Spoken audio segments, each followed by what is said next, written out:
compartir con usted mi opinión.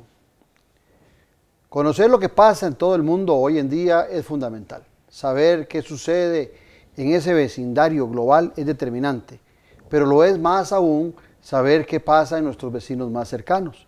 Interpretar bien lo que está pasando a nivel de política interna y externa, por ejemplo, con aquellos países que tenemos límites, en el caso de Nicaragua y Panamá terrestres, y podríamos incluir a Ecuador y también a Colombia en el caso marítimo. Nicaragua viene viviendo una situación muy difícil que hace algunos días algunos empresarios y algunos políticos ponían a la economía nicaragüense como un ejemplo a nivel centroamericano, pero olvidaban el tema de la paz social que tiene un pendiente los gobernantes de Nicaragua hace muchos años con este pueblo.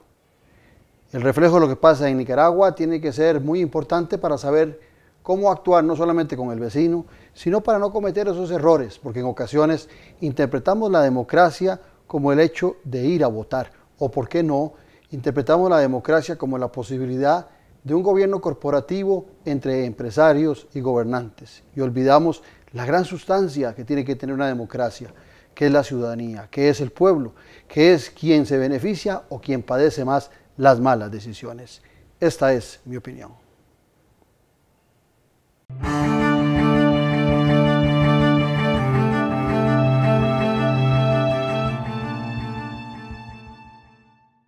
Antes de comprar una propiedad, conozca las que tiene el Banco Nacional. En cualquier momento o lugar, usted podrá adquirir fácilmente la casa, lote, finca, propiedades para negocio o vehículo de sus sueños.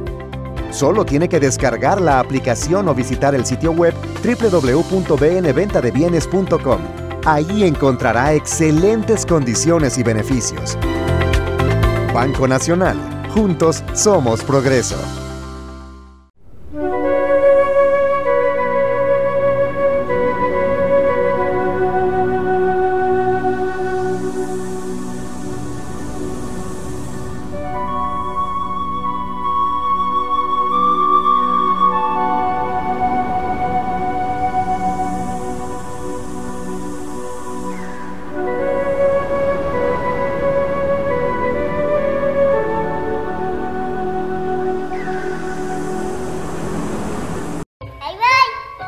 Después de que fumas, el tabaco queda por horas, incluso días. Queda en las cortinas, en la ropa, los sillones, en las alfombras, en mis juguetes y me hace daño. El humo se va, el tabaco queda. Que la casa y el carro estén libres de tabaco. Caja Costarricense de Seguro Social.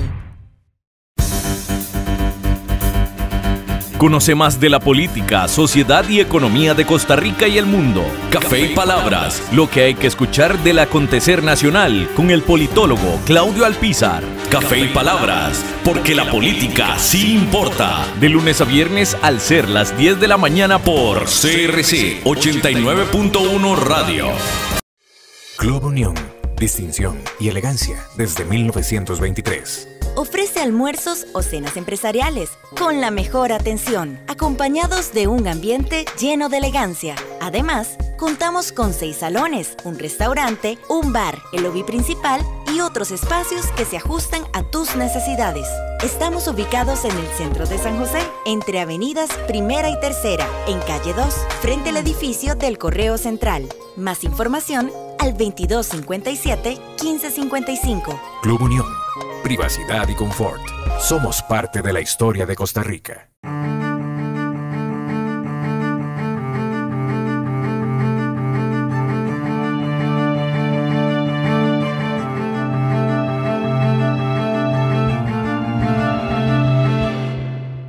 El tema de Nicaragua está caliente y es importante que como ciudadanos responsables sepamos qué pasa en el norte de nuestra frontera. Para eso he considerado que la mejor persona que nos puede acompañar para ilustrarnos es un buen amigo, don Javier Sancho Bonilla. Javier fue diplomático en el Ministerio de Relaciones Exteriores de Costa Rica por más de 40 años. Fue ministro, consejero, representante y tercer delegado alterno de Costa Rica ante Naciones Unidas en Nueva York. Como embajador, además, estuvo en Nicaragua, fungió en Corea, Tailandia y Brasil. Además, fue representante de Costa Rica ante el Organismo de los Estados Americanos, la OEA. Don Javier, un placer tenerlo aquí en Noche sin Tregua. Muchas gracias, don Claudio. Es un honor estar contigo. ¿Qué le parece si brindamos por nosotros, bueno, por el televidente y sobre todo por Costa Rica? Exacto. Salud. Salud.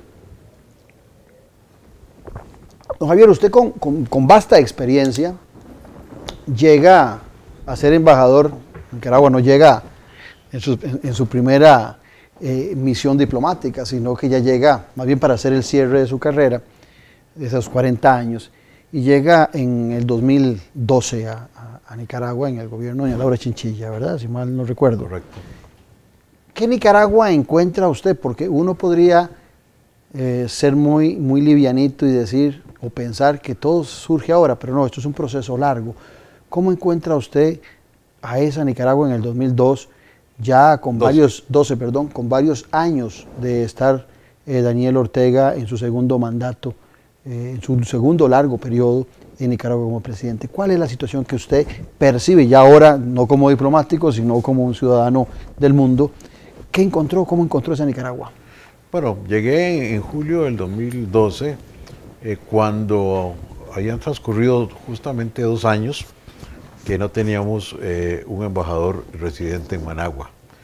Eso fue un tema también interesante porque en el principio las autoridades mismas de Nicaragua y la gente con la que conversaba me veían como una persona extraña, a pesar de la cercanía con Costa Rica, pero que llamaba la atención el hecho de que no hubiésemos estado presentes en Nicaragua como un embajador residente por más de 2 años.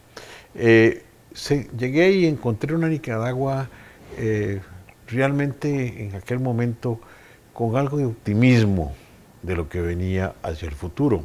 Se empezaba a hablar del canal interoceánico, un proyecto faraónico donde el comandante Ortega decía que se iban a invertir 40.000 millones de dólares.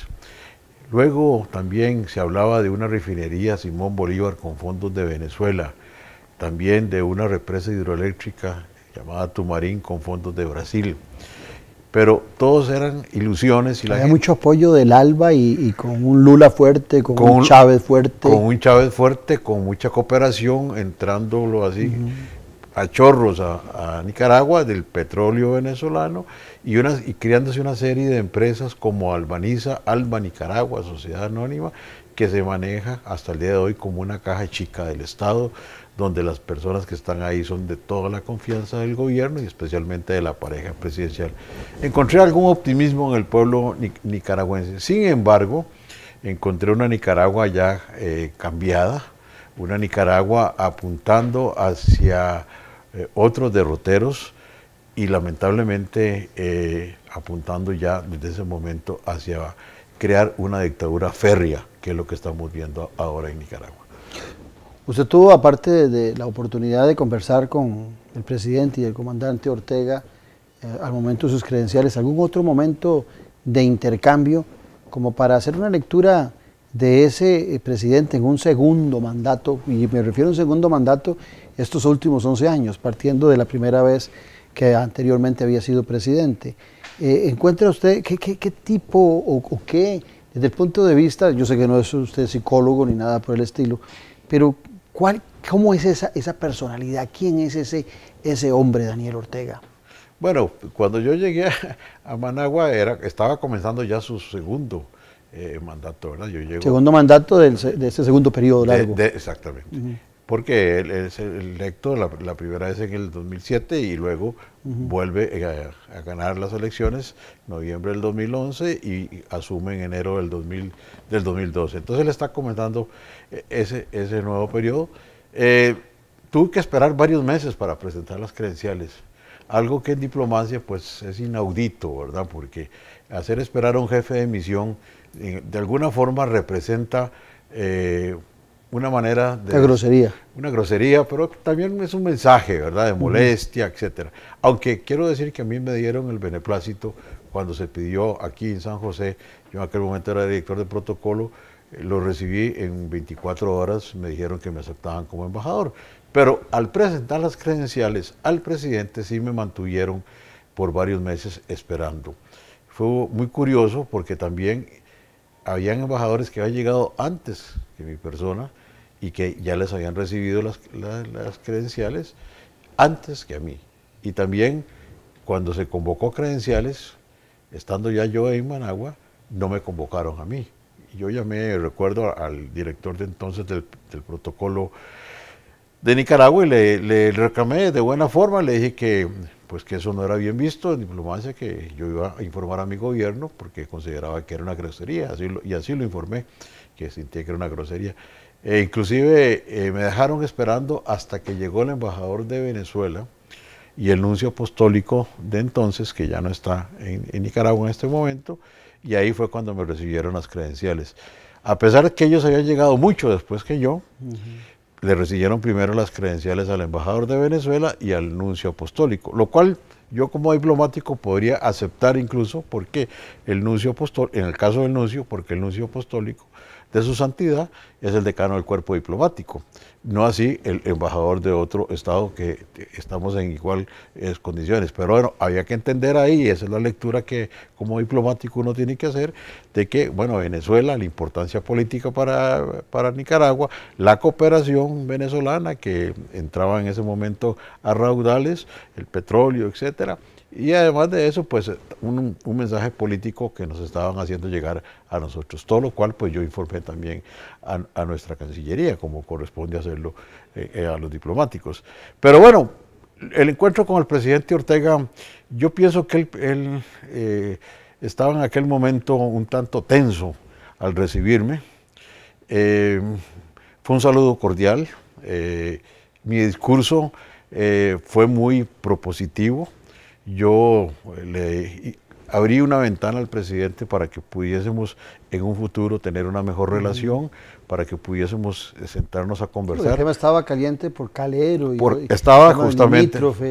Nosotros no teníamos embajador desde octubre del 2010, cuando mi antecesor, que fue el señor embajador don Antonio Taxalam, había salido de Managua y había salido en medio de todo el tema de Calero. Habíamos dejado un encargado de negocios a cargo de la embajada, pero no tiene el peso que sí tiene un embajador residente. Pero fue una conversación muy agradable con él, podría decir que hasta muy cálida.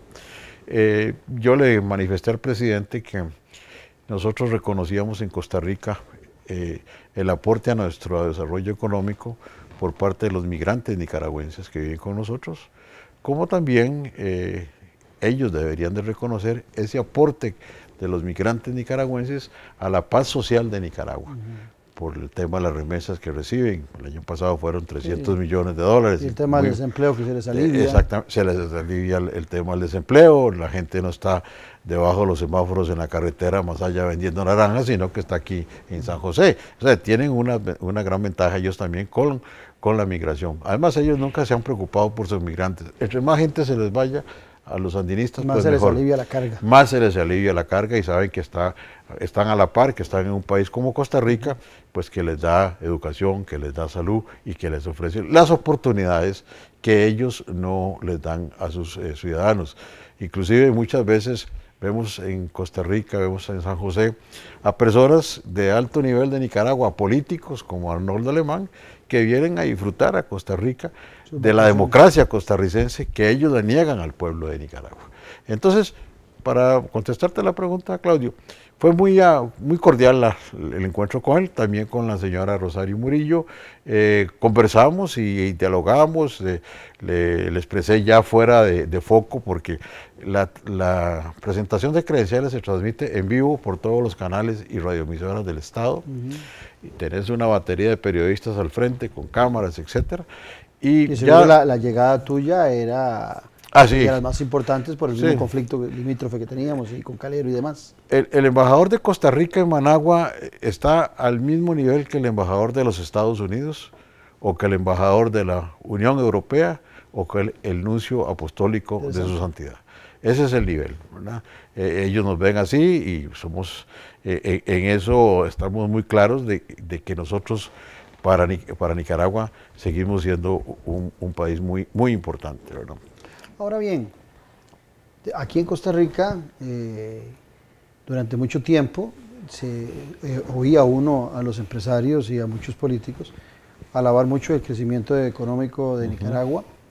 Se hacía mucha referencia a lo que estaba aconteciendo, pero también era obvio que existía un gobierno corporativista, en donde los empresarios y los gobernantes cercanos a don Daniel Ortega se ponían de acuerdo con mucha facilidad para que la inversión privada viniese y desarrollase sus actividades sin mayores cargas impositivas, sin mayores responsabilidades sociales, y el gobierno de don Daniel le solicitaba casi que taxativamente a esos empresarios no meterse en política, y ese pacto abierto o disimulado era evidente. Los costarricenses, los empresarios, inclusive muchos hablaban de trasladar que Pozuelos iba a ir para Nicaragua por las ventajas.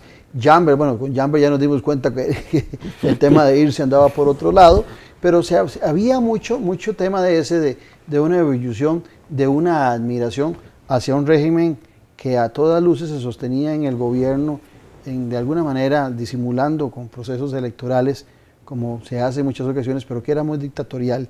Y eso vendía la idea aquí en nuestro país de que se estaba generando una tranquilidad y un desarrollo económico en Nicaragua, y a uno le sorprendía esa migración. Esa lectura, vos estando allá en Managua, ¿cómo la hiciste? O sea, ¿cómo la veías? ¿Cómo nos la puedes contar hoy en día?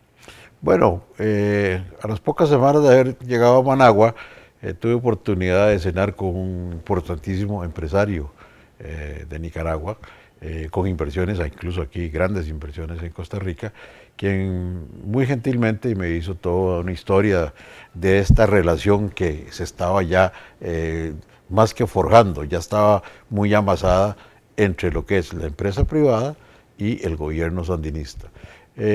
Palabra más, palabra menos, me dijo: mire, embajador, no se engañe, estos no son los mismos sandinistas de 1979, estos señores ahora son empresarios iguales que nosotros, estos señores no son los mismos que se bajaron de las montañas y que entraron de Masaya todavía con los rifles echando humo aquí, sucios y llenos de barba. No.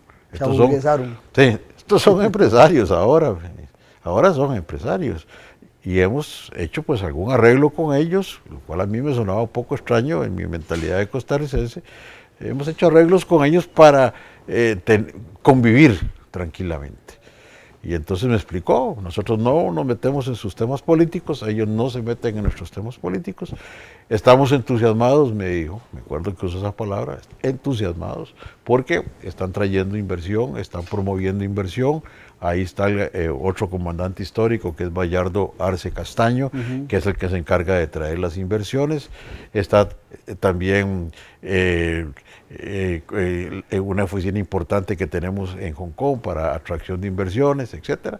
Y bueno, a cargo del general Baltodano, Álvaro Baltodano, el general en retiro.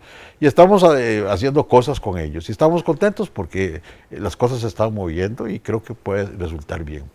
Entonces yo le dije: hombre, pues me alegra mucho por la población, etcétera, pero también siento cierta curiosidad, don fulano de tal, porque yo tengo en mi consulado ahí en Managua todos los días 1000 personas haciendo fila para conseguir una visa e irse a Costa Rica a trabajar.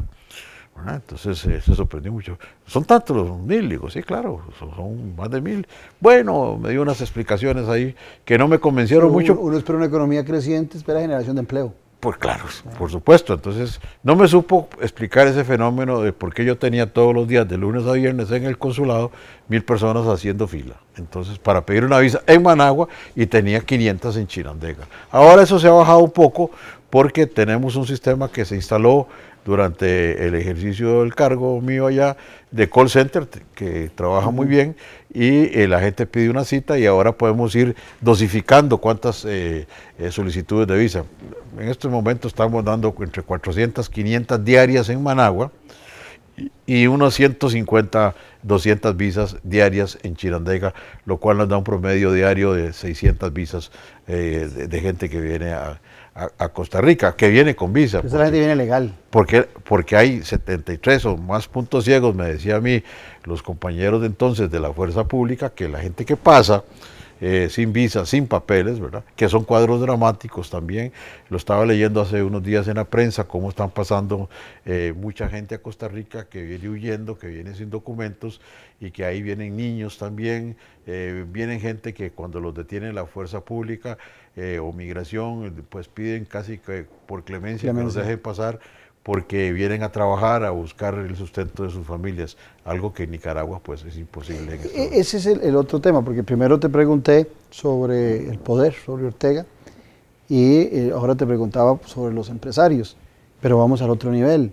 O sea, esos parecía que habían encontrado un acuerdo muy, muy satisfactorio para ambos. Uno seguía degustando las mieles del poder, mientras los otros pues hacían lo propio en el comercio. Pero los grandes padecimientos de esa población, de ese nicaragüense promedio, ¿en dónde estaban? ¿Dónde era la mayor? Tuviste la oportunidad, me imagino, pues, por el contacto en la embajada y las veces que podías seguro salir a Managua, de contactarte con alguna gente y sentir cuál era la insatisfacción mayor que había en el pueblo nicaragüense. La falta de trabajo, los pésimos servicios de educación, los pésimos servicios de salud, y de alguna forma la inseguridad que en algunas regiones ya se empezaba a sentir, especialmente en el norte de Nicaragua, en regiones como Matagalpa, Chontales, etcétera.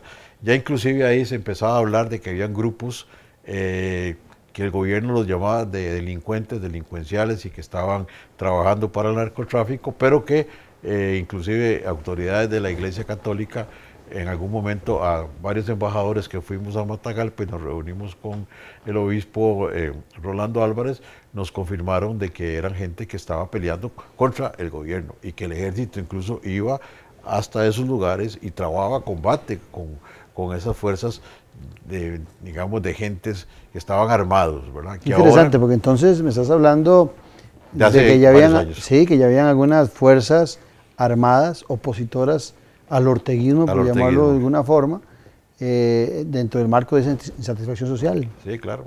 Lo que pasa es que toda esta insatisfacción también nace de que la gente se siente, digamos, defraudada, y es lo que estamos viendo ahora, y ese amor que venía desde el año 2007 con Rosario, con Daniel, ese amor se acabó el 19 de abril.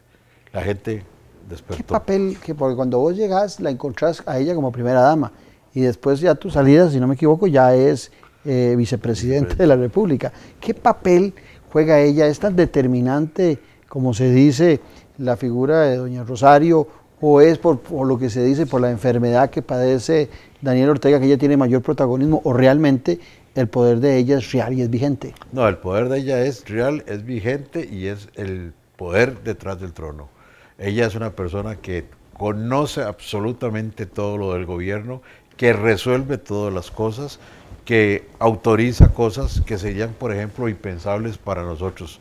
Por ejemplo, una persona que está detenida y que se le pide que algún juez que resuelva la excarcelación, no resuelve si no tiene una autorización y si no consulta con la primera dama. Aquí en Costa Rica sería impensable que tengamos que llamar, un juez tenga que llamar a doña Claudia de Alvarado y decirle, podemos liberar a fulano tal o no. Ella maneja todo. Es más, cosas tan sencillas como un temblor a las 11 de la noche, que sucede en Managua, a veces temblores no tan fuertes, de 4 grados, 3.5, pero que en Costa Rica seguiríamos durmiendo. Inmediatamente entra una cadena de radio y de televisión, un locutor dice que ella va a hablar, entra la primera dama, hoy vicepresidenta, y habla y dice: el temblor fue de 4 grados, se fue en tal lugar, con el epicentro tal, la profundidad tal. O sea, don Marino Proti, el Epsicori, ahí no existe. Todo lo hacía ella. Todo es ella. Todo. Y todos los días, al mediodía, ella tiene una cadena de radio y televisión, donde le habla al pueblo y le habla en un lenguaje muy coloquial, como si fuera la madre que le habla a sus hijos. Habla de la familia, a lo Evita Perón. A lo Evita Perón. Habla de la familia nicaragüense, evoca a nuestro Señor Jesucristo, evoca a la Santísima Virgen, y bueno, y habla pues siempre de las victorias y que es un gobierno socialista, cristiano y solidario, que de eso no tiene absolutamente nada. Qué interesante, porque oyéndote y los que te están viendo, sacamos una conclusión. O sea, alrededor de ella es la muestra más evidente de que no hay separación de poderes, porque el Poder Judicial casi que va de la mano con el presidente o con ella como vicepresidente. Sabemos que muchos diputados del Parlamento nicaragüense que fueron electos por otro partido terminan siendo orteguistas porque hay un gran beneficio estar con el oficialismo y hay un gran dominio de la Asamblea Legislativa nicaragüense del orteguismo. Sabemos que el Tribunal Supremo de Elecciones hasta hace poco que remueve a su director, también era parte de todo esto. Entonces podríamos concluir que las elecciones en Nicaragua eran utilizadas a manera de un aval democrático de algo que no era democracia. No, en realidad no existe la democracia y las elecciones siempre fueron cuestionadas, elecciones amañadas. La Asamblea Legislativa también es totalmente vertical hacia el Poder Ejecutivo. Entonces vimos en finales del 2016, más o menos en septiembre-octubre del 2016, cómo de golpe y porrazo, por instrucciones del presidente Ortega, 28 diputados de la oposición fueron desfenestrados, fueron liquidados, o sea, ahí desapareció ya formalmente la oposición.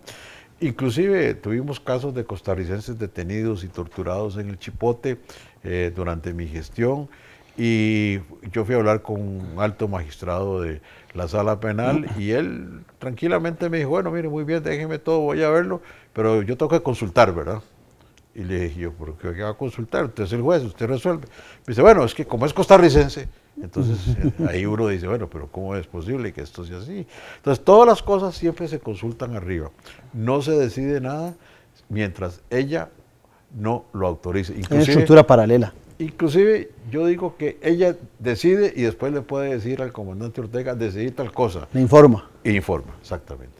Y bueno, y luego vino todo este cambio en la Constitución para permitirle al presidente las reelecciones sucesivas a Ortega, y lo último fue pues colocarla a ella en la papeleta presidencial como vicepresidenta. Entonces yo creo que ya el pueblo de Nicaragua ahí ya empezó a meditar. Yo hablaba con mucha gente, incluso antes de venirme ya de Managua, hace casi 2 años, y la gente me decía, mire, embajador, esto va muy mal, esto va a terminar mal, no nos gusta cómo están las cosas, los famosos proyectos no se han hecho, la gente protestaba por cualquier cosa y ya se empezó a sentir un descontento. Lo que pasó el 19 de abril con el tema del Instituto Nacional de Seguridad Social fue simplemente la gota que ya rebasó el vaso, pero ya había un descontento muy fuerte y ese descontento no se va a terminar tan fácilmente.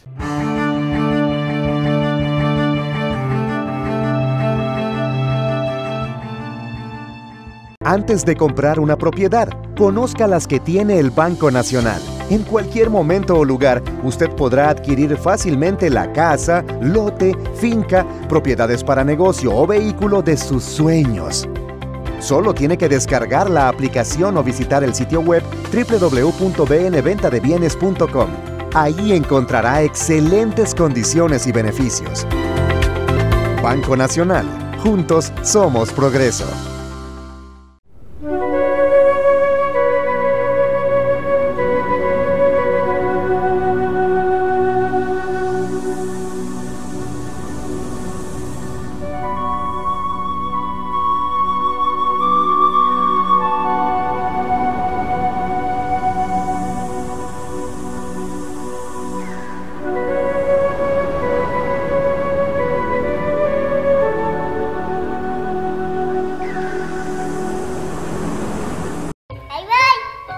Después de que fumas, el tabaco queda por horas, incluso días.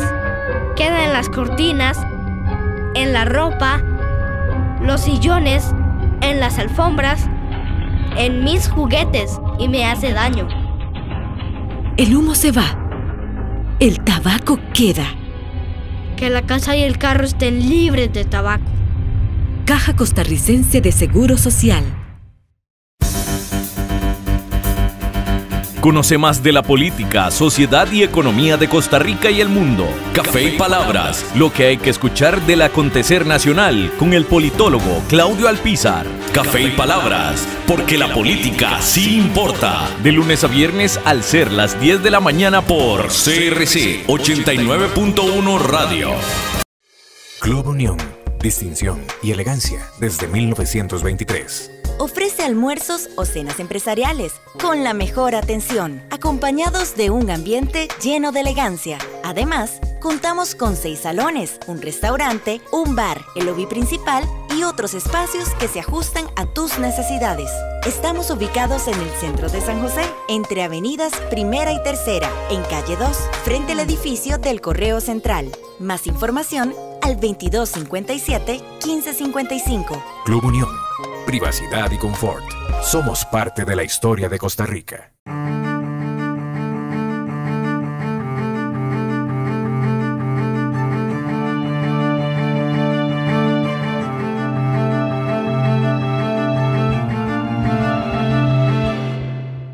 Recapitulo rápidamente ese amañamiento de los 3 poderes de la República, el Tribunal Supremo de Elecciones facilitando a gusto del cliente las elecciones y los cambios que requería el proceso electoral en Nicaragua. Con un presidente en ese Consejo Supremo Electoral que ya no está, porque fue uno de los acuerdos que se hicieron con Luis Almagro, el secretario de la OEA, de que tenía que salir, que era Roberto Rivas Reyes, ¿verdad? Una persona que tiene en Costa Rica inclusive importantes inversiones y que viene a Costa Rica muy a menudo en su avión privado a gozar de los beneficios que le puede dar esta bella democracia, o hacer compras en nuestros centros comerciales en Escazú, o a pasearse en los mejores restaurantes mientras el pueblo de Nicaragua se está muriendo de hambre. Pero entonces, nos comentabas también la situación de la población. Ahora bien, entonces lo que pasa con el Instituto Nicaragüense de Seguridad Social, cuando ella, la primera dama, hoy vicepresidenta, la esposa, o en ambos papeles, se pone de acuerdo con la clase empresarial para solucionar la falencia, las necesidades de recursos que está padeciendo el sistema, que ya se ha vuelto insostenible, tanto para la seguridad social como para las pensiones, que anda muy distante de ser la Caja Costarricense de Seguro Social, que anda años luz, pero que está padeciendo una situación delicada, termina estallando, pero bien lo decías vos, ¿es la punta del iceberg o es la mecha que termina encendiendo todo lo que está sucediendo hoy en Nicaragua? Ahora bien, hay papeles que cumplen diferentes actores. Tenemos el caso del organismo que vos lo acabas de tocar y que vos lo conoces bien porque estuviste como nuestro representante ya, que es la OEA, la Organización de Estados Americanos. ¿Por qué tu lectura como diplomático y como conocedor, por qué el trato diferenciado de algo que se parece mucho a Venezuela en el caso de Nicaragua? ¿Por qué sobre el caso de Venezuela ha habido tanto ruido en organismos regionales y en el caso de Nicaragua no se daba? Sencillamente por ese corporativismo entre empresarios y gobernantes, ¿o hay algo más que le permitió a Nicaragua estar ayuno de esas críticas y de ese análisis de organizaciones internacionales sobre lo que acontecía en Nicaragua?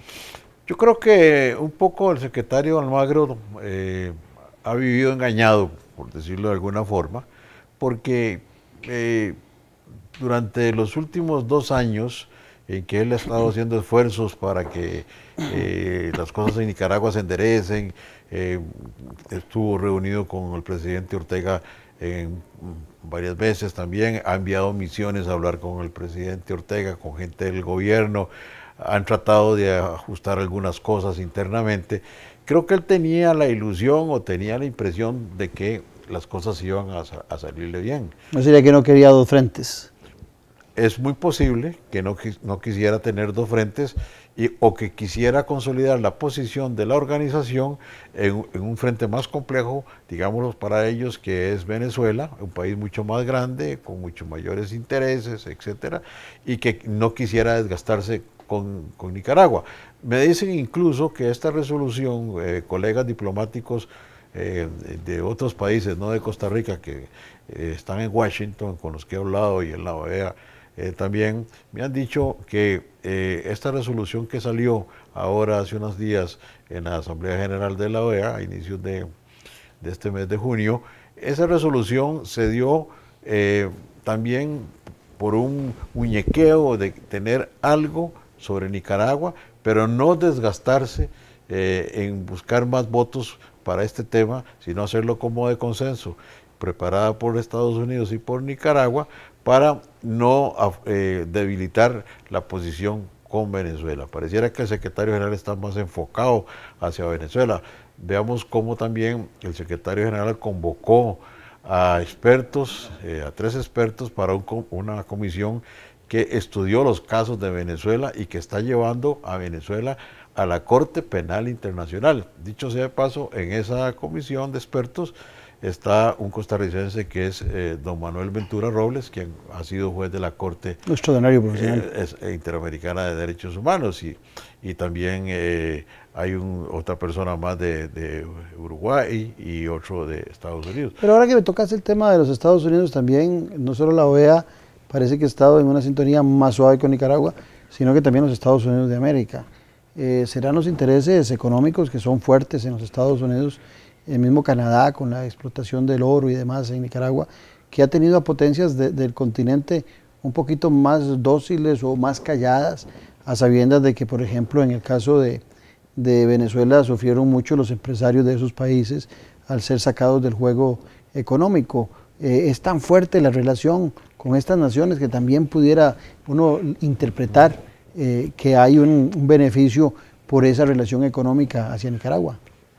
Puede darse, y también inclusive no perdamos de vista de que ahí también Rusia tiene grandes intereses. Los rusos ahí ven a Nicaragua como un enclave en la región, bueno, en esta parte del continente, porque ya ellos han perdido de alguna forma el protagonismo en Cuba. Entonces, bueno, Nicaragua, inclusive estando yo en Managua, hará un par de años o 3 años, más o menos, el presidente Putin hizo una parada técnica y se reunió 3 horas con el presidente Ortega en Managua. Él iba rumbo a una cumbre en Argentina y tuvieron una reunión, y después de esa reunión vimos cómo la presencia rusa se aumentó.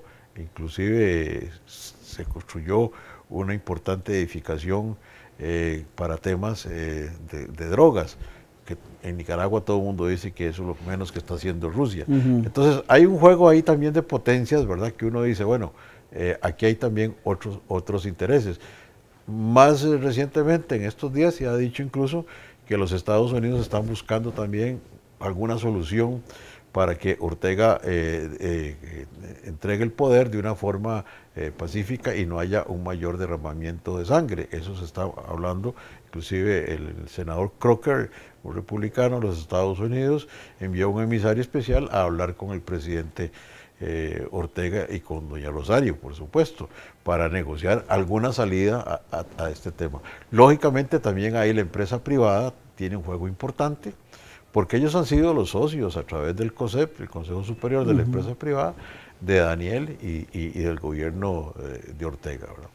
En tus 40 años como diplomático, vos viviste la Guerra Fría como diplomático, viste la caída de la Unión Soviética, la aparición de Rusia, viste cómo se mantuvieron las 5 grandes potencias en el Consejo de Seguridad con derecho a veto, las mismas, inclusive la estafeta de la Unión Soviética se la pasan a Rusia sin mayores problemas.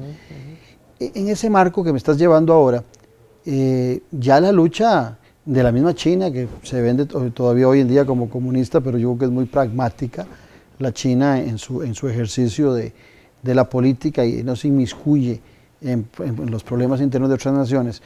Pero todas esas potencias hoy tal vez con sistemas diferentes, en el caso de Rusia, China y los Estados Unidos, todas hoy lo que siguen viendo en Centroamérica es una geopolítica estratégica importante y también, ¿por qué no?, socios comerciales, pero ya no es una lucha ideológica la que se genera, y pareciera que también dentro de las debilidades de Costa Rica y otras latitudes de establecer relaciones con Rusia, Rusia encontró a alguien que sí se fijaba en ellos, pero ya la lucha no es ideológica, sino que es una lucha por otros intereses. ¿Por qué nos cuesta tanto a los costarricenses establecer relaciones más fuertes con otras naciones y no con las mismas de siempre? Bueno, esa es una muy buena pregunta, y es algo para meditar dentro de nuestra política exterior. ¿Cuáles son realmente los intereses que nosotros deberíamos de tener, ¿verdad?, a futuro y en el presente? Entonces, yo pienso que la presencia de Rusia también tiene una señal importante, ¿verdad? No olvidemos que Rusia ha armado fuertemente a Nicaragua. Y el negocio y la venta de armas siempre es interesante para esas tres potencias que mencioné, ¿verdad? Sí, por eso también, cuando algunas veces me han preguntado que si el ejército de Nicaragua entraría en alguna posición, digamos, democrática o de propiciar una salida del comandante Ortega más fácil y sin derramamiento de sangre, yo eso también lo veo muy lejano, porque hay grandes intereses dentro de los altos oficiales del ejército. Ahí sí se parece un poco la relación del ejército de Ortega con la relación del ejército de Maduro y compañía. O sea, hay una similitud. Hay una gran similitud. Son oficiales que se benefician del ejército, y ojalá que si algún día en Nicaragua llegase un gobierno democrático, llegasen algunas personas que en Nicaragua las hay y que pueden gobernar Nicaragua de una forma civilista, democrática, para favorecer al pueblo de Nicaragua, ojalá que pensaran también en disolver el ejército. ¿Para qué necesita Nicaragua un ejército con 80 y resto tanques de última tecnología dados por los rusos? ¿Para qué? Si quieren pelear con Colombia, no creo que con esos tanques vayan a llegar a San Andrés. Los ejércitos de América Latina son muy buenos para avasallar a su propia gente. Exacto. Pero no para defender a sus naciones. Estos tanques siempre pensamos en algún momento, mis colegas y yo allá en Managua, que esos tanques en algún momento hasta podían ser usados para avasallar al mismo pueblo de Nicaragua. Pareciera que han tomado la decisión de utilizar otras técnicas, que son estas turbas sandinistas. Hoy mismo leí también de que hay un llamado del Frente Sandinista de Liberación Nacional como partido a que la gente se arme y que defiendan las conquistas del Frente Sandinista. O sea, está incitando a toda la gente militante del partido de cierta edad o mayores de edad a que se armen y que salgan a la calle a defender. Eso de las turbas es un tema que no podemos dejarlo pasar, que también pasa en Venezuela. Turbas pro gobierno que se infiltran como ciudadanos comunes y corrientes, pero con una gran capacidad de armas y de logística y de apoyo estratégico de gobierno para funcionar a favor del gobierno de Ortega. Inclusive los asesinatos que se han visto los distribuye la gente, los organismos internacionales, entre esas turbas y el ejército de Nicaragua. No todos han sido matados, digamos, por el ejército oficial, sino que hay unas turbas paralelas que también hacen esa función. Sí, lo que se ha comprobado también es que estas turbas, que son lógicamente gente del partido del Frente Sandinista, son gente que también algunos han sido o policías o miembros del ejército, o inclusive todavía son miembros del ejército o Policía Nacional de Nicaragua, y que están vestidos de particular, y en los videos que se pueden ver en la internet circulan, que eso es también otro de los problemas que ha tenido o que tienen ahora los regímenes dictatoriales, que ahora con un teléfono celular uno puede hacer muchas cosas. Es reportero uno en cualquier parte del mundo. Reportero en cualquier parte del mundo, exactamente. Entonces, eso no pasaba, y eso no lo tenía ni Daniel ni Rosario Murillo en la cabeza. en los años 79, porque no existía esa tecnología. Pero ahora todos los días uno recibe videos tomados incluso a través de las persianas de la gente, donde se ve entrar a todas estas turbas armadas ya con AK-47, no es que anden con tubos, ni con garrotes, ni con bates de béisbol como al principio, para golpear a la gente, sino que ya están armados. Y el frente ya les pidió que se armen y que salgan a combatir. Hay dos instituciones que todavía me falta por desarrollar con vos para tener un panorama bien claro en Nicaragua. Los medios de comunicación. También se habla de que la mayoría de los medios de comunicación, los más importantes, están en manos de familiares cercanos, hijos, primos y hasta amigos de la familia Ortega. Está tan amarrado la verdad oficial sobre la familia Ortega. Sí, claro, o sea, realmente todos los medios de comunicación, la mayoría de los que hay en Nicaragua, todos son pro-sandinistas, son pro-gobierno o son de la familia presidencial. Ahí están los hijos, están las nueras y todos están controlados. Hay también algunos medios independientes, como el histórico diario La Prensa, ¿verdad?, de la familia Chamorro, el Confidencial de otro periodista también muy distinguido, que es Carlos Fernando Chamorro, que tienen una vocería propia y que son, digamos, los medios que la gente está escuchando en este momento.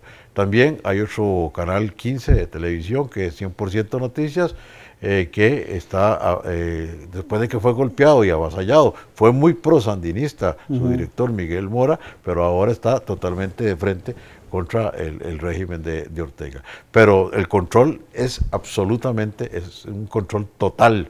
Y lo vimos al principio de esta crisis en Nicaragua, cómo de un momento a otro sacaron del aire a todas las emisoras de radio y a las televisoras, inclusive Canal 15, para que no transmitieran lo que estaba pasando en Nicaragua. Yo pienso que tanto Daniel como Rosario pensaron de que esto no iba a avanzar hasta donde llegó. Pensaron que ellos, quitando el decreto, la cosa se iba a calmar. Pensaron que el pueblo se iba a quedar quedito, ya no pasó nada y esto iba a volver a la normalidad. A pesar de ser nicaragüenses, creo que se equivocaron. Yo siempre lo dije, el pueblo de Nicaragua es un pueblo muy aguerrido, es un pueblo muy valiente y que cuando, como ellos dicen popularmente en Nicaragua, se encachimban, ahí la cosa ya es otra cosa. Ahora, hablando de valientes y hablando de esos cambios, así como la prensa también, alguna prensa como la que comentabas del Canal 15, da un giro, hay una institución que es valiosísima en esta lucha y que da un giro, y es la iglesia.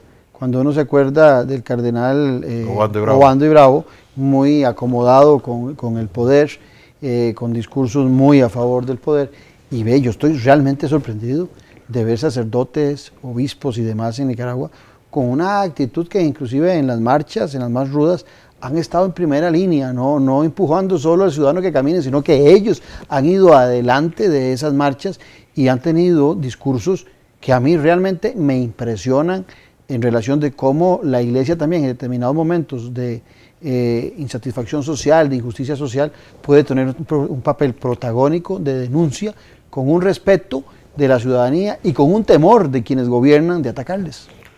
Inclusive en muchas de esas marchas hemos visto cómo está la bandera de la Iglesia Católica. Va al frente y van los obispos al frente y, como lo has dicho muy bien, están poniéndole el pecho a las balas. Han sido muy valientes.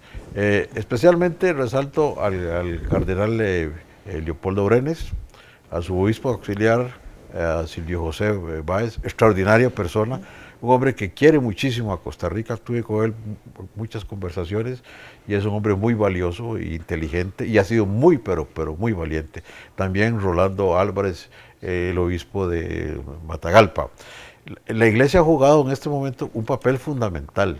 Yo creo que tampoco Daniel pensó que iba a tener este frente con la Iglesia Católica. Eso creo que los agarró también fuera de base, porque la posición de la Iglesia ha sido sumamente fuerte. Y el cardenal Obando y Bravo, que acaba de fallecer hace pocos días atrás, realmente ya no tenía un protagonismo, digamos, en la población mayor. Al principio, cuando toma el gobierno en el 2007, empieza a aparecer la figura de Obando y Bravo acompañando a la pareja presidencial en todas las actividades. Se inauguraba alguna cosa rara, porque tampoco salían mucho, pero ahí aparecía el cardenal emérito Obando y Bravo. Había algo en la Plaza de la Revolución, aparecía el cardenal Obando y Bravo. Entonces, bueno, era una figura que la gente, el pueblo de Nicaragua, muy católico, decía, si el cardenal está a la par del comandante, es que la cosa está bien. Entonces, eso que como comenzamos esta conversación tú y yo, pues ahí la gente pensaba en eso. Pero ahora, bueno, ya el cardenal falleció, pues descanse, hace pocos días, y bueno, ahora hay una nueva generación de obispos en Nicaragua que han sido sumamente valientes. Si se logra democratizar a Nicaragua, si se logra conseguir justicia social en Nicaragua, en gran parte se le debe a la Iglesia Católica, que ha sido muy valiente. Y da la impresión, para cerrar ya el programa, da la impresión de que no hay salida para que Daniel Ortega se mantenga en el poder. Esa es la impresión que da viendo las manifestaciones, viendo la iglesia y viendo hasta dónde el gobierno de Daniel Ortega y su esposa han llevado la situación, no solamente lo que hablabas antes de insatisfacción social, sino de asesinatos y demás, que pareciera que con las manos sucias, con las manos llenas de sangre, le va a ser muy difícil a Ortega continuar en el gobierno. Ya a estas alturas, Ortega perdió absolutamente toda la legitimidad para ser presidente de Nicaragua. La gente no quiere que continúe en el poder, la gente lo que quiere es verlo a él fuera del gobierno y a su esposa también. También no quiere saber nada de la familia Ortega Murillo. ¿A dónde se irá a ir la familia? ¿A dónde se irá a ir Ortega? Vamos a ver a dónde se irán. Muchos apuestan a que terminará en Cuba, donde puede continuar con su tratamiento, pero creo que el tiempo ya se le agotó. Muchas gracias a nosotros también, Javier. Una conversación riquísima, pero también se nos agotó el tiempo. Bueno, muchas gracias por la invitación. No, muchas gracias a vos y sobre todo a ustedes, agradecerles nuevamente la presencia que siempre tienen los domingos a las 8 de la noche aquí en Multimedios y su responsabilidad con la política con P mayúscula. Un abrazo, esté muy bien. Gracias. Muchas gracias, Javier. Gracias. Excelente.